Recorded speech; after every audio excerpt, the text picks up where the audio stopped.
मैं केवल भेषधारी साधु की बात नहीं कर रहा हूं, रहनी आचरण संपन्न वैराग्य संपन्न साधु की बात कर रहा हूं।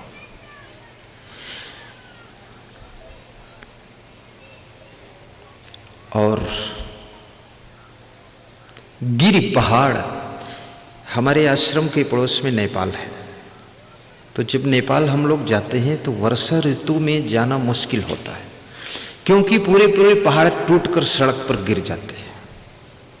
तो आपकी गाड़ी सड़क पर जा रही तो आपकी गाड़ी के ऊपर गिर जाएंगे, तो पूरी पूरी बस दब जाती है और 50-50 लोग एक साथ मर जाते हैं। ये पहाड़ भी खतरनाक है। एक पहाड़ टूटा था काठमांडू में, तो नीचे एक गांव था, उस गांव का नाम धर्मस्थली था। पूरा गांव उस पहाड़ के नीचे दब गया, वो गांव ही खत्म हो गया। रात में टूट के सरक के आया था पहाड़। पहाड़ के पत्थरों से मकान बनते हैं, सड़कें बनती हैं पत्थर तोड़ करके, पहाड़ के पत्थर से मंदिर भी बनते हैं, दीवारें बनती हैं। लेकिन याद रखना, कभी कभी पहाड़ जब टूटता है, खिसकता है, तो बहुतों को वो भी मार देता है। इसलिए पहाड़ को चौथा स्थान दिया गया, वो भी खतरा करता है। और 5वां स्थान धरती को क्यों मिला? क्योंकि धरती अन्न देती है, फसल देती है, सबको अपने ऊपर धारण भी करती है। धरती माँ है, परंतु कभी कभी भूकंप आता है, भूचाल आता है, तो लाखों लोगों को धरती एक साथ मार देती है। इसलिए इसको 5वां स्थान दिया गया है। तो परोपकारी, पर कभी कभी खतरा कर देती है। लेकिन संत जो वास्तव में संत है, वो जब करेगा तुम्हारा हित करेगा। किसी गांव में एक चोर रहता था। चोर की कथा सुनाता हूं, ध्यान देना। वो चोर बहुत सी चोरी कर चुका था, तो उसकी पत्नी ने एक दिन कहा, तुम अगर टॉप के चोर हो, फर्स्ट क्वालिटी के चोर हो, तो जो पुलिस चोरों को पकड़ती है, उस पुलिस अफसर के घर चोरी करो और पुलिस न पकड़ पाए तो तुम्हारी शाबाशी है, फिर मैं तुमको टॉप का चोर मान लूंगी। पत्नियां भी बड़ी विचित्र होती हैं, चोरी में भी प्रोत्साहन दे देती है। तो उस चोर को स्वाभिमान जग गया कि मैं चोरी करके दिखा दूंगा। उसी रात में एक पुलिस अफसर के घर में उसने चोरी किया।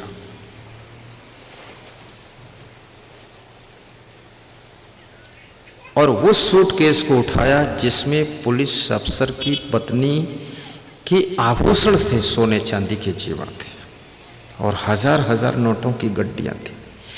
चोर के पास में न जाने कौन मशीन होती है, अंधेरे में भी उसी चीज को पकड़ता है जिसमें कुछ है, उसको भी भगवान का वरदान। कुछ बात जरूर है। तुम अपना सामान घर में रखते हो, ढूंढते हो, फिर भी नहीं पाते हो, टार्च लगाकर ढूंढते हो। चोर अंधेरे में, अनजान में, अपरिचित में आकर के रात में खट से वही सामान उठाता है जिसको ले जाना है उसको, उसमें कुछ पाता है। चोर भी कलाकार होता, बहुत बुद्धिमान होता चोर, बुद्धू नहीं है। बुद्धू तो वे लोग हैं जिनके घर चोरी होती है। चोर बुद्धिमान है, लेकिन चोर विवेकवान नहीं है। अगर विवेक उसका जागृत हो जाए तो फिर वो चोरी नहीं करेगा, चोरी छोड़ देगा, क्योंकि चोरी करना पाप है। और चोरी करने से आत्मा के लिए बंधन तैयार होता है, अगले जन्म तक आत्मा बंध जाता है। सूटकेस उठाया और लेकर भागा। पुलिस अफसर की पत्नी ने देख लिया रात में 12 बजे और अपने पति से कहा, देखो चोर ले गया। पुलिस अफसर बनियान और अंडरवियर पहनकर लेटा था, तुरंत उठा छलांग मारकर और चोर को दौड़ाया। और अपनी पत्नी से कहा चिंता मत करना, इस तरह के हजारों चोरों को पकड़ चुका हूं, एक छलांग में पकड़ूंगा, इसको गर्दन दबा दूंगा। दौड़ा पुलिस अफसर पीछे, चोर आगे भागा। चोर इतनी स्पीड से भाग रहा है कि पुलिस अफसर को सोचना पड़ गया कि मैंने तो पुलिस लाइन में दौड़ने की ट्रेनिंग किया है, ये नालायक कहां ट्रेनिंग किया जो पकड़ में आता ही नहीं। इतनी तेज भाग रहा है। 1 किलोमीटर तक चोर भागता गया, पुलिस अफसर पीछा करता गया, क्योंकि घर का मामला है। किसी दूसरे के घर में चोरी होती तो पुलिस अफसर इतनी मेहनत नहीं करता, खुद के घर में चोरी हुई है तो इज्जत का भी सवाल है। दौड़ा, चोर भी सोच में पड़ गया कि चोरियां तो बहुत किया मैंने, लेकिन इतना पीछा कोई नहीं किया जितना आज पड़ गया चक्कर। पीछे मुड़ के देखा तो पुलिस अफसर आ रहा है। चोर ने सोचा भागने से भी बच न सकोगे, दौड़ने से भी बचना मुश्किल है, क्योंकि पुलिस अफसर के घर चोरी हुई है, जरूर पकड़ लेगा। कुछ बुद्धि का प्रयोग करो। यस्य बुद्धिस्य तस्य विजयम। चोर किसी गांव में घुस पड़ा, गांव की गलियों में इधर उधर मुड़कर भागता गया। पुलिस अफसर दौड़ा रहा। तो उस गांव के किनारे एक आश्रम था, कोई साधु की कुटी थी। उसकी बाउंड्री केवल 4 फीट ऊंची थी, तो चोर बाउंड्री कूदकर अंदर बैठ गया चुपचाप। मोड़दार गलियों में पुलिस अफसर पीछे से आया और आगे भागता चला गया। देखा कहीं चोर की आहट नहीं है, निराश होकर वापस लौट गया। घर में गया, वाइफ ने पूछा कि चोर मिला? बोले नहीं। सामान मिला? नहीं। सूटकेस मिला? नहीं। तो पत्नी बैठकर रोने लगी 1 बजे रात को। ये रोना भी कोई छोटी मोटी हिम्मत का काम नहीं है, हर व्यक्ति रो भी नहीं सकता है। और रोना सीखना हो तो स्त्रियों से सीखा जा सकता है, इनमें रोने की कला है। और जिसमें रोने की कला होती है उसका हार्ट अटैक बहुत कम होता है। इसलिए आप गौर कीजिए, अगर 1000 लोगों का हार्ट अटैक हुआ है तो 999 हार्ट अटैक पुरुषों के हुए हैं, स्त्रियों के नहीं हुए। क्यों?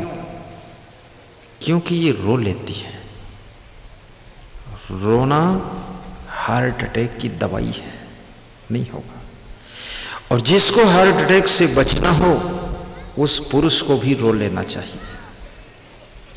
आप भी रोया करें। कहाँ रोओगे? तो घर में रो, तो बोलते हो शर्म लगती है तो खेत में बैठकर रो।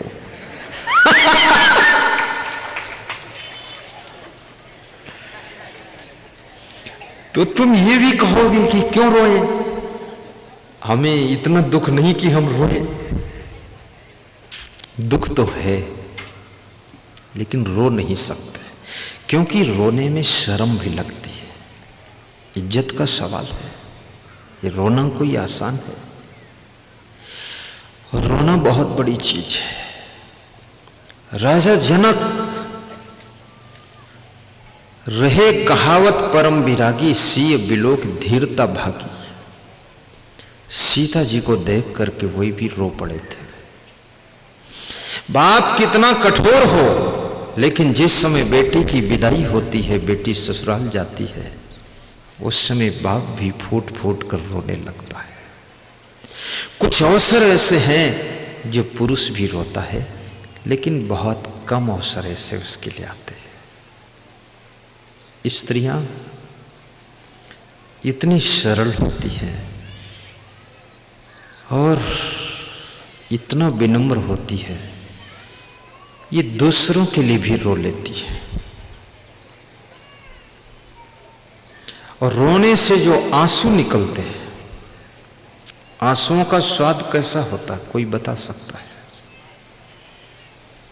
खारो, खारी, खारी खारो एक ही बात है। नमकीन, थोड़ा नमक जैसा। अब ये स्वाद पता कैसे चला आपको? इसका मतलब कभी रोए हैं और रोते रोते आंसुओं को चाटा भी है आपने तभी तो मालूम हुआ है। खारी स्वाद है, नमकीन। आंसुओं के माध्यम से वह केमिकल शरीर से, बॉडी से निकलकर बाहर बह जाता है, जो केमिकल हार्ट को नुकसान पहुंचा सकता था, हार्ट अटैक कर सकता था। कभी कभी आप जोर से हंसते हो तो भी आंसू आ जाते हैं, देखा आपने? इसलिए हंसने वाला और रोने वाला ये व्यक्ति हार्ट अटैक से बचता है। और इसको गैस की बीमारी भी नहीं होती।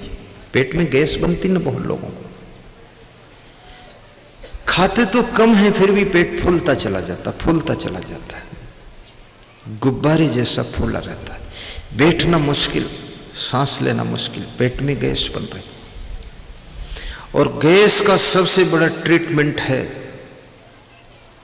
2 गिलास गरम गरम पानी सवेरे सोकर उठो और पी लो, और सूर्यास्त के समय 1 गिलास गरम गरम पानी पी लो। पेट के सभी इन्फेक्शन खत्म हो जाते हैं, फिर गैस बनना बंद हो जाती है। ऐसा करो।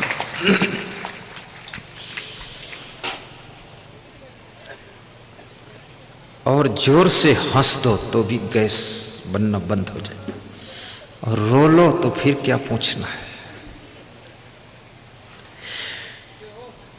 तो रोने से जो आंसू निकलते हैं, आंसुओं के माध्यम से जो केमिकल निकलता है, वो केमिकल हार्ट को नुकसान पहुंचाने वाला है, वो निकलकर बह जाता है। विचार करना इस पर। लेकिन रोना कठिन है, कैसे रोओगे? हंसना आसान है, लेकिन हंसना भी सबके लिए आसान नहीं। कितने लोग ऐसे हैं जिन्होंने 10-10 साल से उनको हंसी नहीं आई है, टेंशन में है, तनाव में। पड़ोस के सभी लोग आसपास में हंस रहे हैं, फिर भी वो लंबे चेहरे बनाकर बैठे रहते हैं। उनसे पूछो हंसते क्यों नहीं, तो कहते हैं भगवान ने हमारा चेहरा ही ऐसा बनाया है, हंसी आती है। और हंसी आए तो कैसे आए? क्योंकि चिंता भी बहुत है, दुख भी बहुत है, तनाव बहुत है। जो व्यक्ति नेगेटिव पॉइंटों को स्मरण करता रहता है, वो कभी तनाव से मुक्त नहीं हो पाता है। जो नकारात्मक घटनाओं को भूल नहीं पाता है, वो तनाव से मुक्त नहीं हो पाता है। जो व्यक्ति अधिक क्रोधी स्वभाव का है, वो क्रोध में कुछ ऐसी बातें बोलेगा, कुछ ऐसी गलतियां करेगा जिससे वो टेंशन में ज्यादा रहेगा। इसलिए क्रोध को भी कंट्रोल कीजिए। मेरे पास में बहुत से लोग आते हैं, कहते हैं गुस्सा कुछ तादाद से ज्यादा ही आता है। हमने कहा आता है कि जाता ही नहीं है? बोले जाता ही नहीं है, हमेशा रहता है, परमानेंट। बहुत ज्यादा गुस्सा है। तो किसके ऊपर गुस्सा आता है? तो बोलते हैं कि बच्चों के ऊपर भी गुस्सा, पति के ऊपर गुस्सा, सास ससुर पर गुस्सा, घर में जो जानवर हैं उनके ऊपर भी गुस्सा, सामान पर गुस्सा भी आती है। और वस्तुओं पर जब गुस्सा आने लग जाए, आप टार्च पटक दें, मोबाइल पटक दें, टीवी को फोड़ दें, तो समझ लेना कि अब तुम्हारा नियंत्रण शक्ति का पावर बहुत कम हो गया है, आपका बैलेंस बिगड़ गया है। क्योंकि वस्तुएं तो इतनी समझदार नहीं है कि तुम्हारे गुस्सा होने से ठीक हो जाए, और वस्तुओं पर भी गुस्सा आने लगा। एक आदमी सड़क पर टीवी को पटक पटक कर फोड़ रहा था, तो उसकी पत्नी ने कहा कि टीवी को क्यों फोड़ते हो, इसको तो मैकेनिक को दिखा देते, ठीक कर देता है। बोले रोज रोज की झंझट खत्म कर दिया, टेंशन खत्म, रोज बिगड़ता, सड़क पर पटक कर फोड़ डाला। तो पत्नी ने कहा थोड़ा समझदारी से काम करो। तो बोला कि तुम आओ, तुम्हारी खोपड़ी भी फोड़ दूं। क्रोधी आदमी को कोई समझाए तो उसके लिए भी खतरा है, और क्रोध से शांति नष्ट होती है, प्रसन्नता नष्ट होती है। ज्यादा क्रोध करने से कोई साथी भी नहीं मिलता है। क्रोधी व्यक्ति अकेला हो जाता है और क्रोधी व्यक्ति अपने आप में ही जलता रहता है। इसलिए क्रोध को काबू करो, सहनशीलता को बढ़ाओ, गम खाना सीखो। राजनीति में काम करने वाले लोग कितना गम खा लेते हैं। कोई उनका पुतला बनाकर फूंकता है तो गम खा लेते हैं, अखबार में उनको गाली देकर छापता है तो गम खा लेते हैं, और कोई उल्टा पलटा निंदा करता तो गम खा लेते हैं। गम खाते खाते एक दिन ऐसा उनका आता है कि वो प्रधानमंत्री, मुख्यमंत्री और मंत्री बनकर बैठ जाते हैं और सबके ऊपर शासन करते हैं। गम खाने वाला बहुत बड़े अधिकार को प्राप्त करता है, इसलिए गम खाना चाहिए। और घर में ज्यादा गम खाओ। जो गम खा सकता है उसी की जिंदगी की गम मिट सकती है। जो गम नहीं खा सकता है वो खुद मिट जाएगा। गम खाओ, चिंता मिटाओ, क्षमा करो। कैसे गम खाओगे? गलती करने वालों को थोड़ा क्षमा भी कीजिए, माफ कीजिए। छोटी छोटी गलतियां तो रोज लोगों से होती रहेंगी। क्षमा नहीं करोगे पूरी व्यवस्था डिस्टर्ब हो जाएगी। आपकी पत्नी आपसे बहुत प्रेम करती है, लेकिन कभी कभी चूक जाती है तो दाल में डबल नमक डाल देती है और सब्जी में नमक डालना भूल जाती है।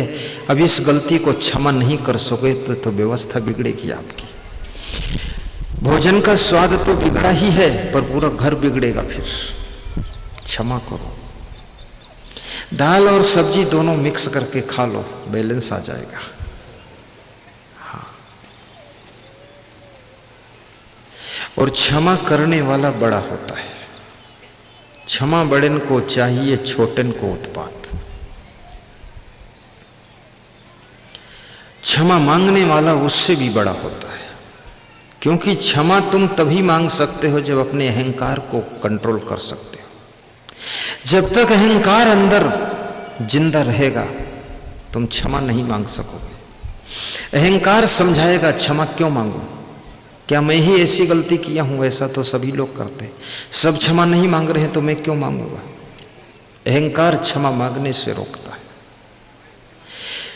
और ज्यों ज्यों तुम क्षमा मांगने के लिए सोचोगे अहंकार कमजोर होने लगेगा, और जिस समय क्षमा मांग लोगे अहंकार की मृत्यु हो जाएगी।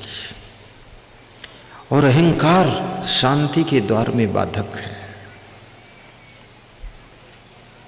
और जब तुम किसी को क्षमा करोगे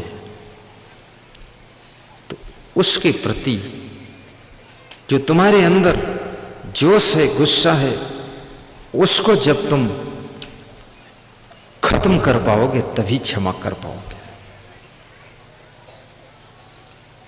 क्षमा करने वाला बड़ा होता है, क्षमा मांगने वाला उससे भी बड़ा होता है। जिस समय जनकपुर में भगवान श्री राम का विवाह था,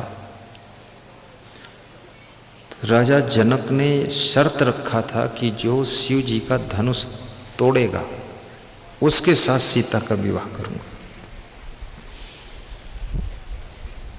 बहुत से राजकुमार आए थे, सबने आजमाइश किया। रावण भी गया था वहां, उसने भी धनुष हिला नहीं पाया। सोचना है इस बात को। लेकिन राम जी ने ज्यों ही धनुष छुआ हो टूट गया, टूट गया। तालियां बज गईं, शंख बज गए, खुशियां होने लगीं, जयमाला पड़ने लगी, सब हो गया। बीच में परशुराम जी आ गए। परशुराम जी को ये दुख लगा कि मेरे इष्ट देव शिव जी हैं और शिव जी का धनुष किसने तोड़ा है।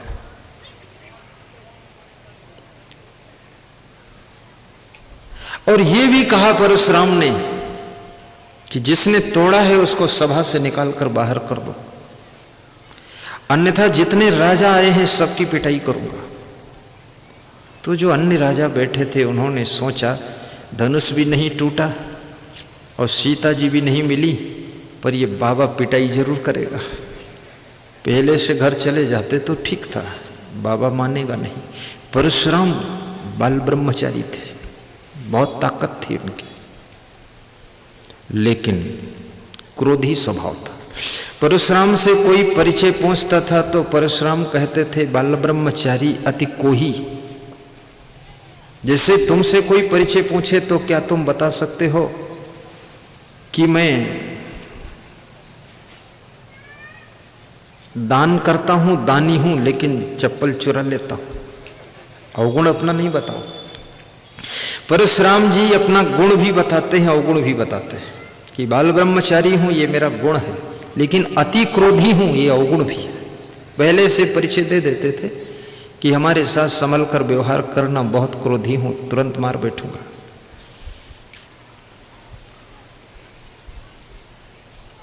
परशुराम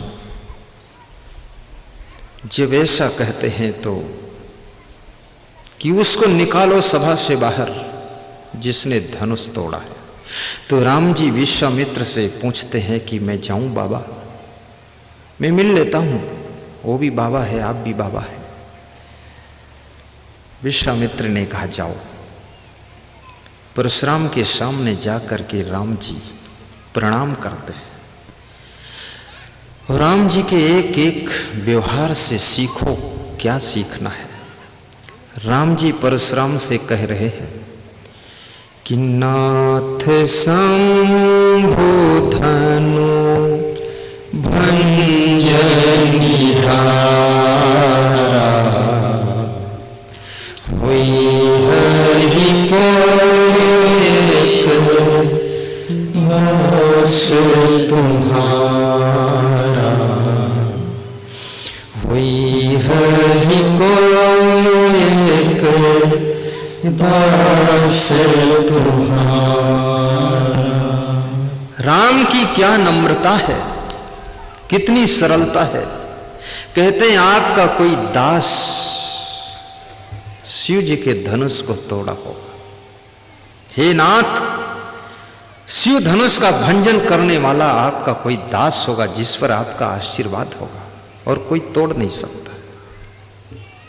परशुराम कहते हैं मेरा दास होगा तो मेरी सेवा करेगा, मेरे इष्ट देव का धनुष क्यों तोड़ेगा। तर्क शुरू हो गया। महाराज श्री राम ज्यादा तर्क नहीं करते, लक्ष्मण तर्क करते हैं। जोड़ा में अगर दोनों तार्किक हैं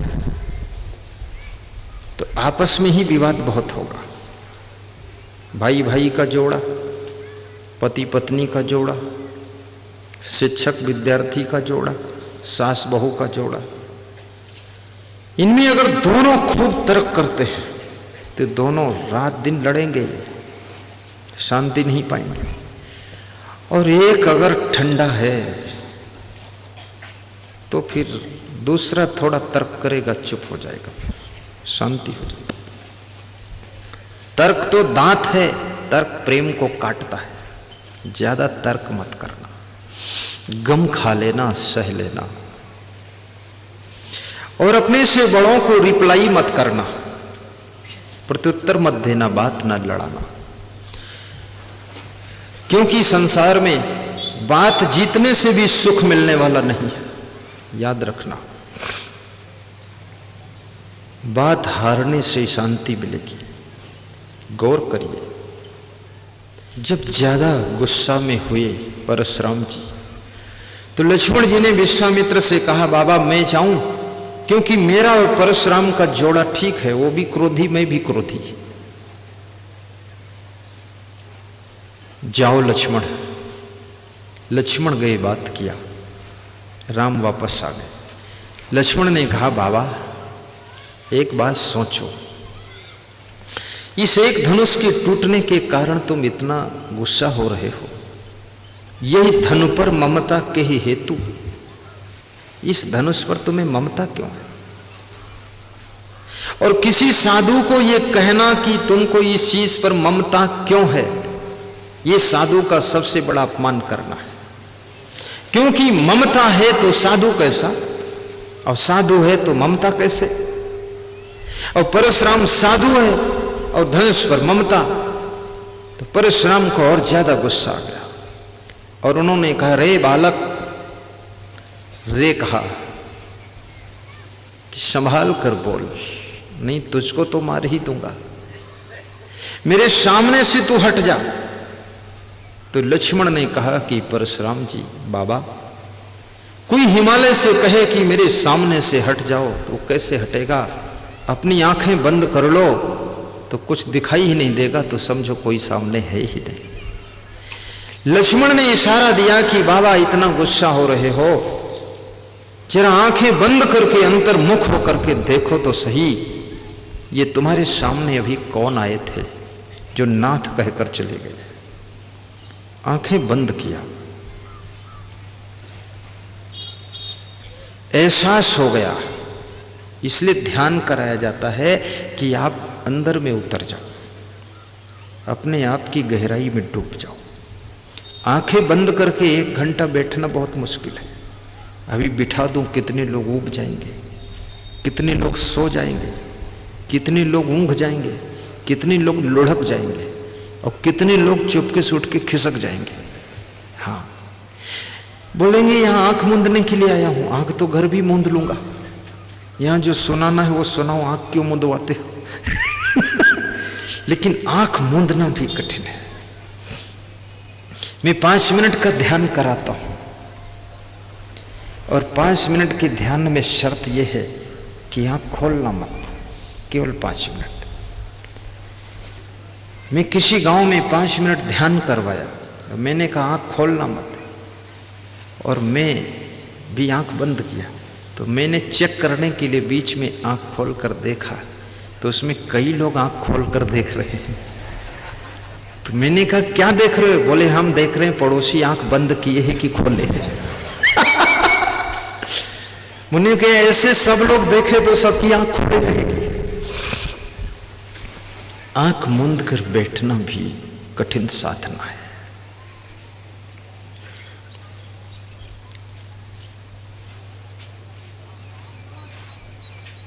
तो जब राम ने देखा कि लक्ष्मण से ज्यादा विवाद हो जाएगा, तो राम ने विश्वामित्र जी से कहा, बाबा मैं जाऊं, लक्ष्मण से विवाद बढ़ सकता है। याद रखना, गरम लोहे को गरम लोहा नहीं काट सकता है, गरम लोहे को ठंडा लोहा ही काटता है। यदि कभी तुम्हारी पत्नी का दिमाग गर्म हो जाए तो तुम अपने ठंडे दिमाग से उसके गर्म दिमाग को ठंडा करना। अगर तुम्हारा भी दिमाग गर्म हो गया तो घर में ज्वालामुखी पैदा होगा और सब भस्म हो जाएगा।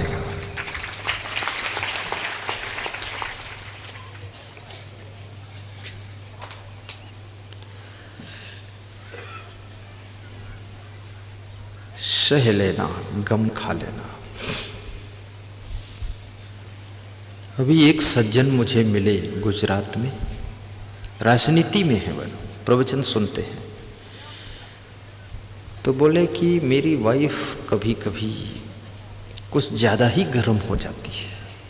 तो हमने कहा उस समय तुम क्या करते हो? बोले तो मैं उस समय कुछ ज़्यादा ही ठंडा हो जाता, कुछ बोलता नहीं हूँ। तो हमने कहा फिर क्या होता है? बोले फिर 2-5 मिनट में वो शांत हो जाती है।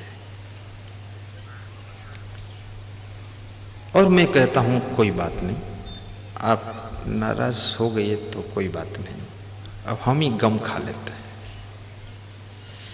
गम खाना तपस्या है, और दूसरों को बहुत गम खिलाना ये बहुत बड़ा पाप है।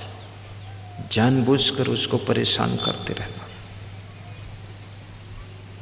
इसलिए कहा गया है कि जो भी तुम्हारी किस्मत में पति मिला है, पत्नी मिली है, भाई मिला है, बहन मिली है, सासू मिली है, ससुर मिला है, तो ये अपना भाग्य समझ करके इनको एडजस्ट कीजिए, एडजस्ट करना सीखो, सेटिंग करना सीखो, इनके साथ में स्वयं को सेट करो।